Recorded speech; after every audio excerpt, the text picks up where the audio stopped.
Good afternoon, Reverend Banks. How are you? Doing well, doing well. I'm so glad to take this opportunity with you. I am in the midst of completing my bachelor's degree, and part of my ending program of this particular class in technology is interviewing a wonderful pastor like yourself. Okay, awesome. So I would like you to introduce yourself and the church that you pastor at, and some background information about you and ministry. Okay, great. I'm Reverend W. Douglas Banks. I pastor a mid-sized congregation, African-American church in Morristown, New Jersey, the Union Baptist Church. Pretty traditional congregation, and I've been there officially 5 years as their pastor as of this year. Oh, that's wonderful. That's wonderful. So I'm just going to jump right into my research questions for you. Okay. And it has to do with technology. Oh, now, great. I have seen your website and I've seen your Facebook page, and I see that you're into technology. Correct. So I have a question about online tithing, otherwise known as online giving. Can you describe in your own words what online giving is, and is online giving right for your church? Okay. So online giving is when parishioners or anybody who comes to a congregation has the ability to use online services such as the Cash App or PayPal or anything that takes any kind of credit card information, and they're able to utilize that for giving, and they don't have to pull out a checkbook or give cash. And so that's a very innovative and modern way of giving. And it's actually something that we're going through at my church now to add that as an additional opportunity to give. I approached my leaders not too long ago and said, the only place on earth that I have to go, that I have to pull out my checkbook or only have cash, is at our church. And so it adds another ability for people to give who don't have a checkbook on hand, who may have forgotten their wallet. It gives another opportunity so that the monies can be still collected and people can still give. So it's an awesome opportunity. I believe it's not just right for our church that I pastor, but I think that every church in this modern age should be attached to that. So you find that this is a popular way of giving these days? I think yes, absolutely. From the smaller churches to the larger church, everything has really migrated to online and electronic services. Even when I go to my barber to get my hair cut, I don't do anything with cash anymore. So it's a great convenience. It's secure enough so that people can trust it, because the online services that people use, they can use them across the board with many things. Sometimes they have a cost that churches may not want to associate with, because some of the online services charge a small percentage fee when you use their services, but then some places like the Cash App, which just about everybody has, it's actually free of charge if you utilize it with a transfer that takes a couple of days. So very popular. That's awesome. That's awesome. My second question, and I mentioned this earlier, was being acquainted with your website and realizing that you do stream services. What are the benefits to you for stream services in today's church? Great. So streaming services is something that we began a few years ago, and I primarily did it for the sake of my mother, who was not able to make it to the church because she was ill. And so we instituted the streaming services so that she could be present by video to observe as the services were taking place. And that was very important, and it was able also to catch on with other people who wanted to be a part of it. I think it's an awesome tool to market, to evangelize, to get the message out there of what's happening at the church, to allow people to participate live who cannot be there physically. And it's just a vital tool.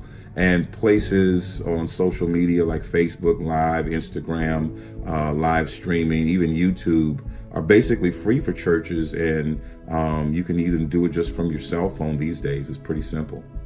So you talked about the pros of having stream services, but what would you say a con would be? Yeah, along with the streaming services that allow people who cannot be there to be there, it also at the same time encourages people who probably can come to not come. And with church, it is a hands-on community. People need to be present to touch each other, to be interactive, and you cannot get the totality of what happens in a worship service or interaction online. You really have a different experience when you're present. And so there's some takeaway when you're not present in the sanctuary when things are happening. So while it is a good thing for people who don't live in the area or can't be there, it's awesome and it's positive, but sometimes people use it to take the place of actual fellowship, and it just can't be replaced. Yeah, I would think so. That could be a con. I have a question when it relates to sermons being presented through social media. Do you ever get concerned about others in the world plagiarizing your sermons? Do pastors have copyrights to their sermons? Like, how does that all intertwine with social media, and do you have those kind of concerns? Yeah, that's a great question.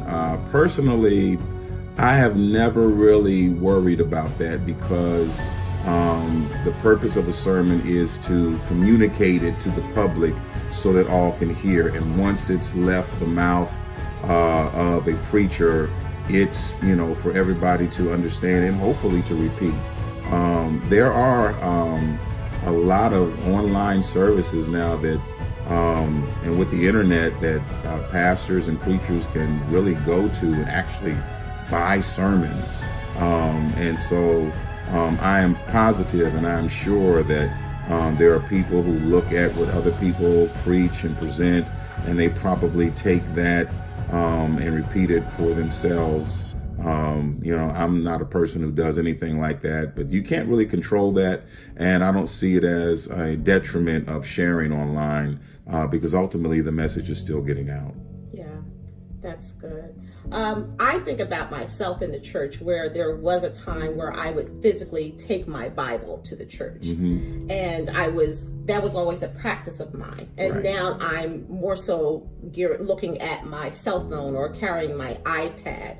When you think about the biblical resources that are online now, do you think that takes away from a parishioner actively engaging in holding their Bible and using that as their tool? Yeah, absolutely. I'm older, so I'm a little old school. I like to have a physical book in my hand when I read, and even the physical Bible, I believe it's still very important.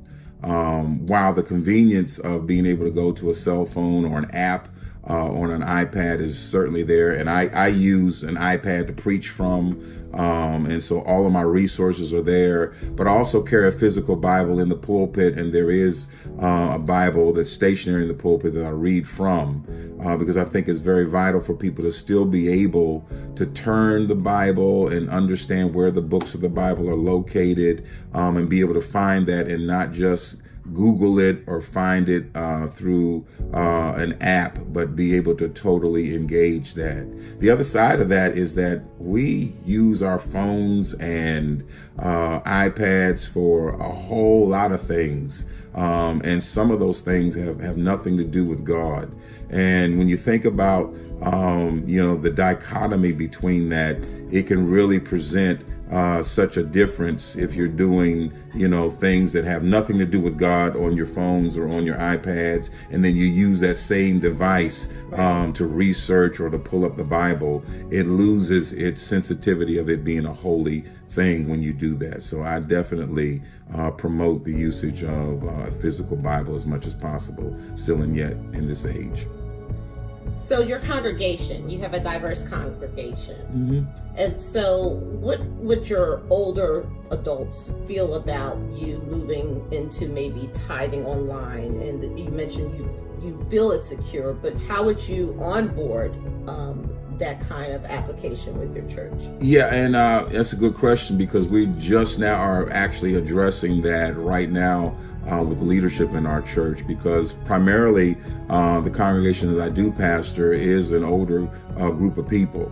And so they're used to putting aside their money in cash or writing a check. That's what they've been doing for years. And many of them don't have, some of them don't have cell phones that are smartphones. Some of them still have flip phones. Oh, wow. And so that's really kind of interesting. And so they don't have apps. And Right. so, but their grandchildren do, and visitors who come. And so it is primarily for people who need an additional resource, but it's also going to be used as an opportunity to bring up to speed some of our older people on some of the technology that's available. Right. And so, one of the things I did when I went to church, when I introduced the subject, I asked people, how many of you have a smartphone? Raise it high. And people did. And then I told them about the app that we were going to use, and so that we could help them download it and get set up. So it's a two-pronged approach that can kind of put them on board with some new technology, but also it doesn't take away anything that they've been used to giving. That's awesome. And lastly, my last question, Mm-hmm. Knowing that you stream your services and you're reaching a multitude of people on the internet, for those that may have disabilities, maybe they are deaf and cannot hear, do you think about how your message is being created for them to understand? If there's no one doing sign language in the back, or maybe you do have someone doing sign language in the back, how Right. do you ever think about those elements? Yeah, no, we have not addressed that. Now, I grew up in a church where there were in our congregation people who were hearing impaired, and many people actually in the community of faith churches we visited, that was the case. And so you had people in the church, actually ministries, people who did sign language. We don't present that at our church, at least online. And we don't have anybody in our congregation that is hearing impaired that I'm aware of. We have had, however, services where we have partnered with Spanish-speaking congregations, and we had an interpreter. Wow. I preached a sermon and they interpreted into Spanish, and then the Spanish-speaking pastor preached a sermon and it was interpreted into English. Wonderful. And we did that simultaneously, and that's something we're going to continue to do. But definitely online, that would be an asset to have someone who could possibly maybe in a box in the corner that could, give the sign language along with the sermon. Right. That would be vitally necessary for people who cannot hear. I do agree with you. And maybe I was thinking Facebook could offer such an option. They have so many buttons that you click down. Yeah. Maybe you could click closed caption and it could translate what was being put Yeah, across. that would be some wonderful technology. Yeah, that's above my pay grade. I don't know how they do it. But yeah, that would be great. Yeah. Wonderful, wonderful. Well, I thank you so much for taking the time to meet with me to help me finish my degree finally. Congratulations. Thank you so much. This has been a wonderful course on technology, something like you said we always use, and I look forward to seeing it onboarded throughout churches, those that don't consider social media and online tithing and the benefits of stream services. And maybe they will get some takeaway from this interview that we're presenting today and see it as a great thing. So I thank you so much. Awesome. Well, thank you for the opportunity. All right. Thank you. Thank you. Have a good night.